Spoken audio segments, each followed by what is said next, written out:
Bonjour à toutes et à tous et bienvenue dans l'édition de la revue de presse française sur la RVS pour ce jeudi 13 octobre 2022. Ici Annick Lalène à la présentation, M. Roverdona au console technique.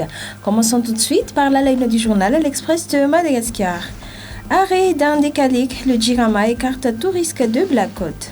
La Jirama rassure ses clients dans le réseau interconnecté d'Antananarivo. Le risque de blackout sera écarté durant l'arrêt général de la centrale hydroélectrique d'Andekalik. Il y aura une baisse et non une absence totale de puissance dans le RIA. Pendant l'arrêt des groupes Andekalik, précise la Compagnie nationale d'eau et d'électricité de Madagascar hier, d'autres centrales continueront à fournir de l'électricité, comme la centrale thermique d'Amboumanamboul et de Manjousiz.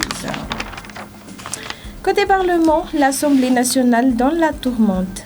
Des scandales éclaboussants, des députés éclipsent les enjeux de la prochaine session parlementaire. Pour l'heure, la présidente de l'Assemblée nationale ne veut pas réagir sur le sujet, préférant attendre le début de la session. Subordination hiérarchique, le SMM tacle les officiers de police judiciaire. Le syndicat des magistrats de Madagascar intime le respect hiérarchique et la présomption d'innocence au PJ. Une sortie qui tend à limiter le droit à l'information, d'après l'article recueilli par le journal.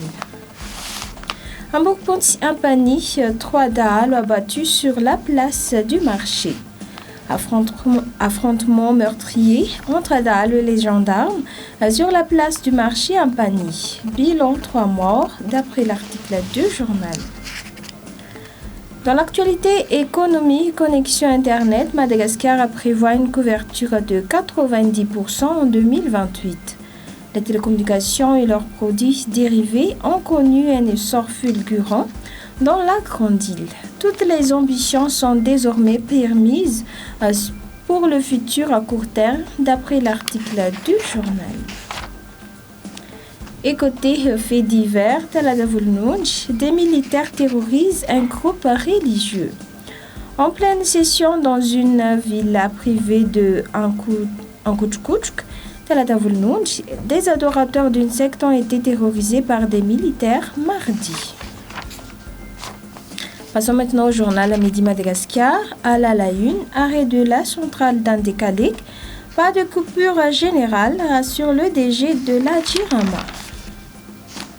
Malgré l'arrêt total de la centrale hydroélectrique d'Andekalik, 9 autres centrales fonctionnent durant le week-end pour assurer l'approvisionnement sur le réseau interconnecté d'Antananarivo, selon le DG de la Jirama, Rivura Daniel. Restons toujours dans l'actualité économie, relance du tourisme, mise en place des éco-lodges dans les parcs nationaux. La promotion des investissements figure parmi les axes stratégiques inscrits dans la feuille de route du ministère du Tourisme en vue de relancer le secteur du tourisme à Madagascar.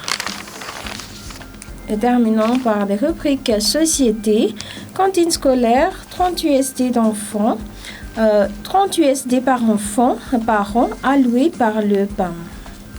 Les efforts en matière d'alimentation scolaire continuent de s'améliorer dans les régions bénéficiaires du programme de cantine scolaire du PAM, d'après l'article du journal Midi Madagascar. Et côté santé et nutrition, le travail des agents communautaires à valoriser. Les agents communautaires se donnent corps et âme pour sensibiliser la population sur le changement de comportement et promouvoir sa santé. Malgré leur travail louable, ils font face à de nombreux défis, dont l'absence des primes d'encouragement, selon l'article du journal. Et voilà, c'est la fin de cette édition. Merci d'avoir suivi. Bonne journée à tous.